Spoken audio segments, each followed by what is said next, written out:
대법관 루트 베이더 긴스버그께서 세상을 뜨셨습니다. 이분이 암과 싸우고 있었는데 암과 싸우면서 다음과 같은 소원을 얘기를 했습니다. 내가 새 대통령이 될 때까지는 죽지 않았으면 좋겠다. 왜냐하면 새로 임명되는 대법관은 새로운 대통령에 의해서 지명되기를 바라서다. 이렇게 했는데 새 대통령이 당선되기 전에 아쉽게도 세상을 뜨셨습니다. 이분이 이런 원을 세운 것은 이번 대통령 선거가 얼마나 중요한가, 그리고 자기가 사력을 다해서 이번 대선에 물결을 바꿔놔야 되겠다 하는 생각을 했는지를 보여줍니다. 모든 대통령 선거가 그렇겠지만은 이번 대통령 선거는 그야말로 큰 것이 걸려 있는 그런 선거라고 말할 수 있습니다. 우선 지금 우리가 처해 있는 상황이 매우 급박합니다. 발등에 떨어진 삶과 죽음의 문제가 당장 우리 앞에 있죠. 많은 사람들의 생명과 안전과 생계가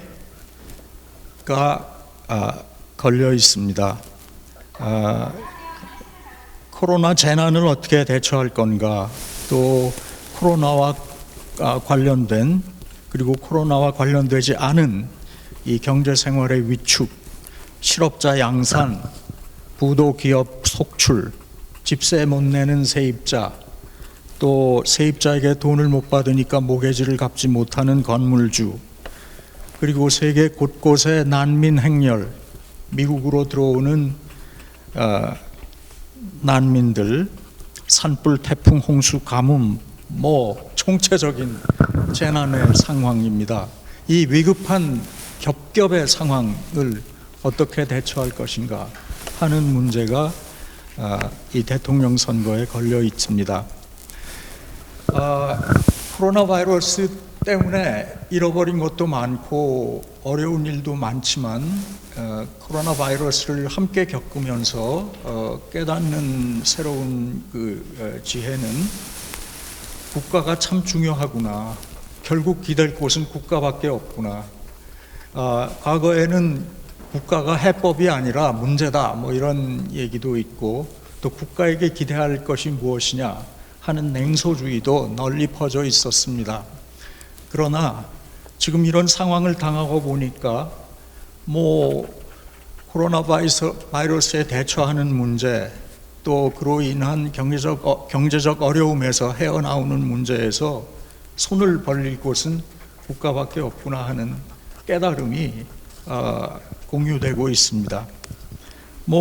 그럴 수밖에 없는 게, 이게 못 사는 사람들만 그런 게 아니라 대기업도 국가의 지원 없이는 지탱할 수 없고, 중소상인은 물론이고 노동자, 실업자, 엄마, 아빠, 아이들 온통 이 국가의 지원을 기다리고 있고, 심지어는 지방 정부들도 재정이 부족하기 때문에 국가가 그것을 지원해 주지 않으면 운영되지 못하는 그런 상황에 빠져 있습니다. 이것이 이번 선거에 걸려 있는, 단기적으로 볼 때 매우 중요한 문제이고, 중장기적으로 보면 이렇게 재난을 당장 대응하는 문제만이 아니고 좀 길게 보고 환경 문제, 경제 구조, 사회 구조를 어떻게 지속 가능한 방향으로 바꾸어 갈지 하는 과제가 또한 기다리고 있습니다. 이것도 결코 무작정 기다릴 수만은 없는 그런 시급한 문제 중에 속하죠. 발등에 떨어진 불은 아니지만 지금 발등에 떨어진 불도 이러한 장기적인 어떤 대책이 있었다면 훨씬 더 잘 대응할 수 있을 그런 문제이기 때문입니다. 그러니까 한마디로 이야기하면 이번 선거는 많은 사람들에게 있어서 죽느냐 사느냐의 문제입니다. 미국 대선을 이야기할 때 우리가 잘 주목하지 않는 부분을 좀 살펴볼 필요가 있을 것 같습니다. 두 가지인데요. 하나는 지금 미국 사회는 인류 역사상 유례 없는 부의 양극화를 겪고 있습니다. 그러니까 한마디로 말하면 승자 독식 경제다 이렇게 말할 수 있죠. 최고 부유층 1%가 차지하는 이 자본소득, 그러니까 일해서 버는 소득이 아니라 뭐 주식, 부동산 등등, 이게 부자들은 돈을 이걸로 벌지 않습니까? 이 최고 부자 1%가 차지하는 그 자본소득의 비중이 53%입니다. 나머지 99%가 이제 그 나머지를 나누어 갖고 있는 거죠. 경제는 그렇고요. 정치를 보면 정치도 승자 독식 정치입니다. 이것을 단적으로 볼 수 있는 거는 지난번에 그 트럼프가 당선이 되면서 그 세금 감면을 했습니다. 여러분들 중에서도 세금 감면 혜택을 보신 분들이 더러 계시겠지만은, 그런데 이 세금 감면의 혜택의 80%가 미국 최고 부자 1%에게 돌아갔습니다. 나머지 20%를 99%가 나눠 가진 거죠. 그러니까 이 미국의 정치권이 얼마나 그냥 부자가 아니라 최고 부자에게 거의 모든 혜택을 몰아주고 있는가 하는 것을 보여줍니다. 그런데 이 승자 독식 경제는 승자 독식 정치의 결과이고, 승자 독식 정치가 또다시 승자 독식 경제를 낳고 하는 이런 어떤 사람에게는 지극히 좋은 선순환이고 어떤 사람들에게는 아주 고약한 악순환이죠. 그런데 이 승자 독식의 정치와 승자 독식의 경제가 맞물려 돌아가면서 시너지를 내고 있는 것입니다.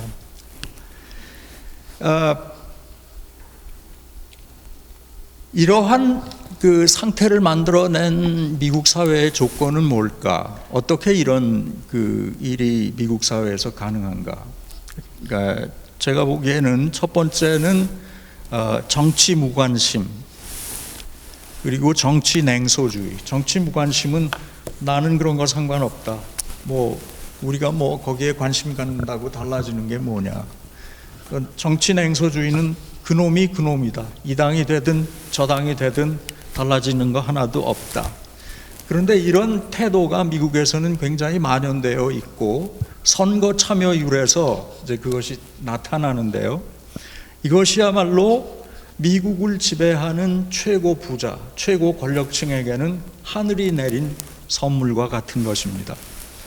이 사람들은 이러한 그 정치 무관심 또 정치 냉소주의를 적극적으로 조장하기조차 합니다. 그 다음에 다른 하나의 축은 제가 이런 용어를 이제 가져왔는데 부자 포퓰리즘이라고 말할 수 있습니다. 부자 포퓰리즘 그러면 되게 이상하게 들리지 않습니까? 뜨끈뜨끈한 아이스크림 이렇게 들리는데 이것이 지난 30-40년 동안 미국의 그 우파 공화당이 구사해 왔던 선거 전략이라고 말할 수 있습니다. 이거를 이제 간단히 요약을 하면 한편으로는 그 돈을 조직화하고, 그 돈은 어디서 나옵니까? 부자들의 호주머니에서 나오죠. 부자들의 호주머니에서 돈을 많이 모아가지고 그것을 하나의 정치 세력으로 조직화합니다. 이 돈으로 뭘 하냐? 뭐 유권자들에게 무슨 향응을 베푼다거나 이런 게 아니라 그 띵크탱크를 많이 만들고, 그리고 그 미디어를 사들이고, 그리고 그 우파 정치를 지지하는 그 민간 조직들을 많이 만들어내고 그들에게 돈을 대고 활동가들에게 훈련시키고 하는 그 조직을 합니다. 거기에서 이제 빠질 수 없는 것은 이 기업, 대기업가죠. 중소기업이 아니라 굉장히 크게 그 기업을 하는 이런 대기업가들의 조직을 강화하는 것입니다. 대표적인 예가 이제 Chamber of Commerce 같은 것인데, 과거에는 그닥 크지 않은 조직이었는데요. 이 80년대를 거치면서 엄청나게 강력한 그런 조직으로 컸습니다. 이것이 이제 돈의 조직화고요. 다른 한편으로는 분노의 조직화, 울분의 조직화, 억울함의 조직화, 이렇게 말할 수가 있습니다. 이것은 이제 지난 그 40년 동안 경제가 많이 달라지면서 이 과거에 그 미국의 그 중산층 생활을 하던 그 노동자 계층이 생활이 매우 불안해졌습니다. 그리고 60년대를 지나면서 이제 과거에 미국에서 그래도 어느 정도 지위를 인정받고 살던 계층들, 딱 집어서 말하면 그 백인, 크리스찬, 노동 계층들이 경제적으로 그리고 문화적으로 엄청난 상실감을 겪고 있습니다. 경제 생활 불안해지고 백인들의 지위가 옛날 같지 않고, 여성들 나오죠. 흑인들이 막 진출하죠. 또 이 LGBTQ 이런 사람들이 주류로 들어오죠. 그러니까 이 사람들이 그런 와중 속에서 아주 큰 상실감 혹은 분노를 느끼고 있습니다. 이것을 더 조장하고 더 강조하고 그것을 정치 세력으로 조직화하는 그런 축이 이제 다른 하나의 축입니다. 다시 요약을 하면 이 돈의 조직화, 그 다음에 다른 한편에서는 이렇게 상실감을 겪고 있는, 불안을 겪고 있는 이런 사회 계층을 그 분노를 통해서 조직화하는 그런 것을 통해서 이 공화당이 그 대선에서 승리를 거둘 수 있었다고 말할 수 있습니다. 그런데 이런 식의 그 부자 포퓰리즘은 지속 가능한가? 이거 계속할 수 있나? 아마도 트럼프의 놀라운 예상치 못했던 당선은 이런 부자 포퓰리즘이 이제는 막다른 골목에 와 있는 것이 아닌가 하는 느낌을 갖게 합니다. 그 이유는 공화당 쪽에서 보면 선거에서 이기기가 점점점 어려워지고 있습니다. 예를 들면 대선을 보면요, 지난 최근에 7번의 대선에서 6번 민주당이 다수표를 얻었습니다. 그런데 2번 공화당이 대선에서 이겼을 때는 다수표에서는 공화당이 지고, 그러나 선거인단 표에서 더 많은 표를 얻음으로써 간신히 대통령이 될 수 있었죠. 이것이 계속될 수 있느냐, 이런 문제가 있고요. 그 다음에 공화당 내부가 분열하고 있습니다. 과거에 공화당의 중요한 자리를 차지했던 그 에릭 캔터나 존 베너나 이런 사람들이 이 과거에는 변두리에 있다가 중앙으로 밀려 들어오는 이런 극단적인 그 세력들, 티 파티 뭐 등등 이런 그 세력들에 밀려 가지고 이 축출되고 있거든요.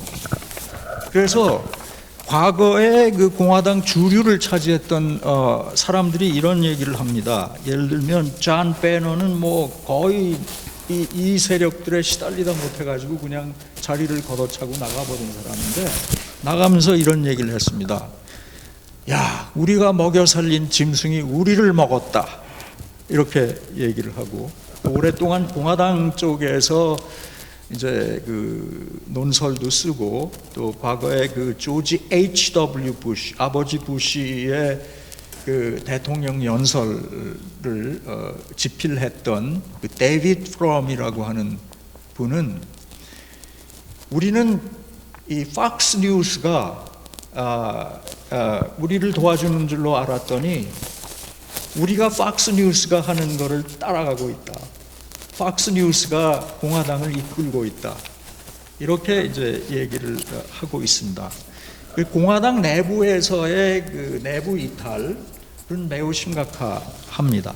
그래서 이것이 어느 정도 계속될 수 있는가 하는 문제가 있고 그보다 더 큰 문제는 인구 구성의 변화입니다. 가장 중요한 것은 인종 구성의 변화겠죠. 이 라틴계 이민자들이 많이 들어오면서 백인들이 이제 절대 다수가 아닌 상황이 되어가고 있고요. 그 다음에 이제 그 학력으로 볼 때 그 대학을 졸업한 젊은 층들이 이제 늘어나고 있고요. 이 대학을 졸업한 젊은 층들은 대개 이 민주당 지지 성향을 보이고 있죠. 그래서 이런 그 커다란 변화 속에서 과연 이 공화당이 부자 포퓰리즘이라고 하는 이제까지는 그래도 좀 먹혀왔던 이것을 지속할 수 있을까 하는 그 문제가 대두되고 있습니다. 여기서 이제 공화당이 나갈 길은 두 가지죠. 하나는 그러한 변화에 적응하면서 새로운 보수당으로 거듭나는 그런 길이 있고 다른 하나는 아예 민주주의를 팽개쳐 버리는 것입니다. 우리는 그 트럼프 정권 아래에서 민주제도에서 존중되어 왔던 여러 가지 관행과 원칙들이 그 파괴되는 것을 이제 줄곧 보아왔는데요. 만약에 이번에 이제 그 트럼프가 승리를 하게 된다면 그런 흐름이 더 적극적, 더 확대 재생산될 수 있고 결국은 민주주의를 통해서 민주주의가 망가지는 그런 그 20세기 초에 독일에서 겪었던 것과 유사한 그런 그 경험을 하게 될 수도 있다. 이게 굉장히 말이 안 되는 소리처럼 들릴지 모르겠는데요. 한 가지 제가 예화를 들겠습니다. 1933년에 그 루즈벨트 대통령이 대통령으로 있을 때 루즈벨트 대통령이 그 노동계층하고 타협을 하니까 월가의 은행가들이 제3세계에 돌아다니면서 쿠데타를 전문으로 하던 장군을 컨택을 해가지고 우리도 여기서 쿠데타 하자 뭐 이런 얘기들을 좀 한 적이 있습니다. 그러니까 이 미국의 민주주의를 깨면서까지라도 지금의 지배층이 자기 지배를 공고화하려고 하는 시도가 아주 엉뚱한 그런 상상은 아니라고 할 수가 있습니다. 제가 준비한 거를 다 못했는데 그냥 일단 여기서 시간이 됐으니까 다른 분들에게 시간을 줘야 되니까 여기서 마친데 한 가지만 강조하겠습니다. 이번 선거는 그 죽음과 생명을 선택하는 그런 선거이고 민주주의냐 아니면 민주주의 아닌 다른 사회 구조로 나아가느냐 하는 그런 갈림길에 서 있는 그런 선거다. 그런데 선거에서 이기는 것만이 능사가 아닙니다. 선거는 게임이니까 무조건 이겨야 됩니다. 선거는 전투와 같은 것이죠. 전투에서는 무조건 이기고 볼 일이고, 그러나 전투가 곧 전쟁은 아니죠. 그러니까 선거에서 이겨도 그로 인해서